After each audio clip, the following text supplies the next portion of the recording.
మీ పేరులోనే వెయిట్ ఉంటుంది. అంటే రాయలసీమ రామన్న చౌదరికి ఆ సినిమా పేరుకున్నంత వెయిట్ ఉంటుంది. సో అది మీకు ఏ విధంగా ఉపయోగపడిందన్న?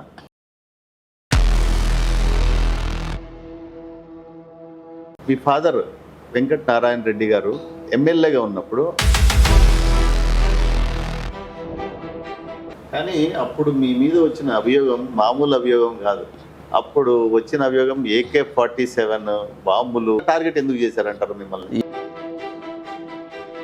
బాగుండదు అప్పుడు పక్కన ఉండే వల్ల.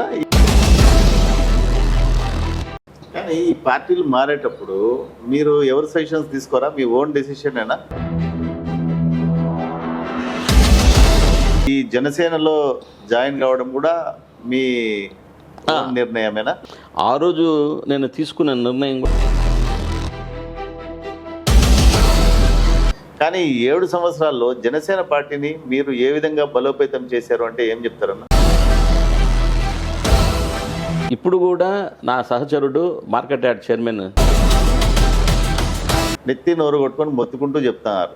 మీరు హార్ట్ఫుల్గా చెప్పగలుగుతారా మదనపల్లిలో జనసేన, తెలుగుదేశం పార్టీ కార్యకర్తలు, బీజేపీ కార్యకర్తలు కలిసి పనిచేస్తున్నారు అని?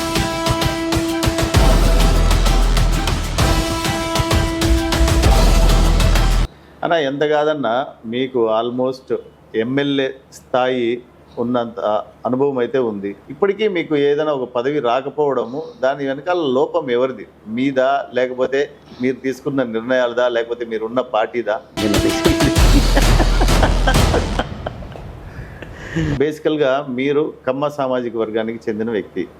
కానీ జనసేన ఫస్ట్లో పార్టీ పెట్టినప్పుడు కానీ తర్వాత ఇప్పటికి కూడా ఒక కాపు బలిజ సామాజిక వర్గానికి చెందిన పార్టీ అని చెప్పి పేరుంది. ఇప్పుడు చిరంజీవి గారిని తీసుకున్నా,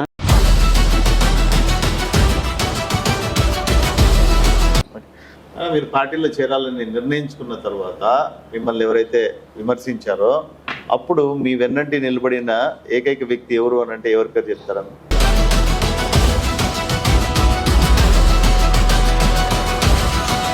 మీరు పార్టీలో చేరాలని నిర్ణయం తీసుకున్న తర్వాత ఇంట్లో పరిస్థితి ఎలా ఉందన్న? వాళ్ళు ఏమైనా సజెషన్స్ చేయడం కానీ, మేడం గారు, స్వాతి గారు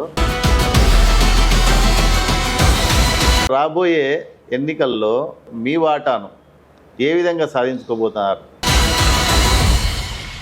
48 వార్డులలో జనసేనకు ఎన్ని వార్డులు వస్తాయి అంటే ఏం చెప్తారన్న? అంటే జనసేనకు చైర్మన్ పదవి సాధించుకుంటారంటారా? మీ నాయకుడిని కన్విన్స్ మీరు చేస్తారా? మీరు గట్టిగా ఉన్నారా అనేది ప్రశ్న.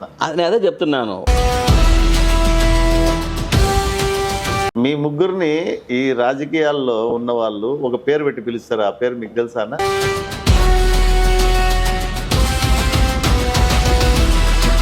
ప్రజల ముందర అయితే వాళ్ళకు మీకు అసలు ఏ విధమైన పొంతన లేదని, చాలా వైరం ఉంటుందని చెప్పి కవరింగ్ ఇస్తారు. కానీ బట్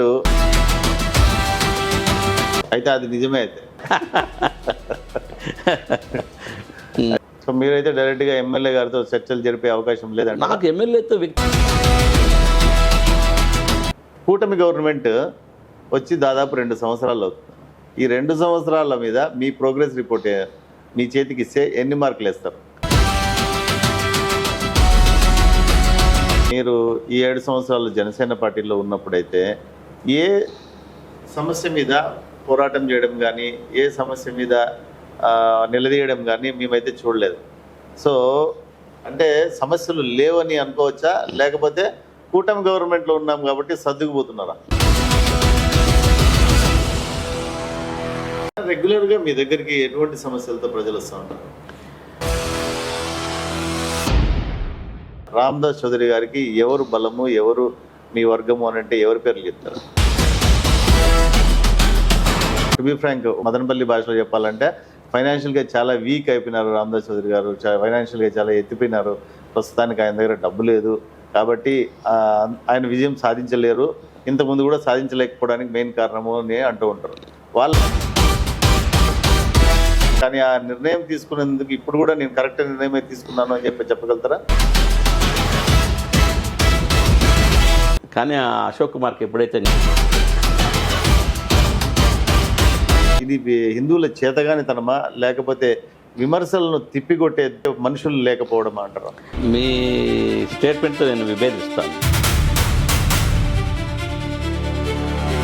ఓకే.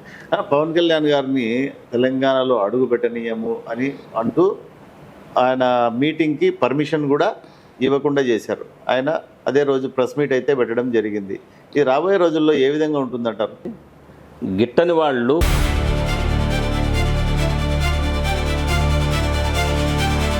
ఆయన మొన్న ప్రెస్ మీట్లో ఒక వర్డ్ యూజ్ చేశారు. నేను ఇక్కడ ఏమైనా సీఎం అవడానికి వచ్చానా, నాకు ఆంధ్రాలోనే దిక్కు లేదు అని. దాని అర్థం ఏందో ఎవరికి అర్థం కాలేదు.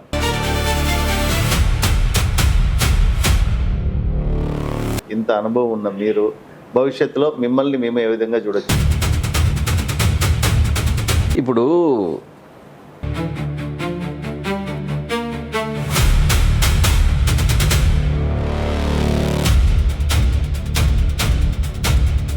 ఏదో ఒక రోజు మై డే విల్ కమ్.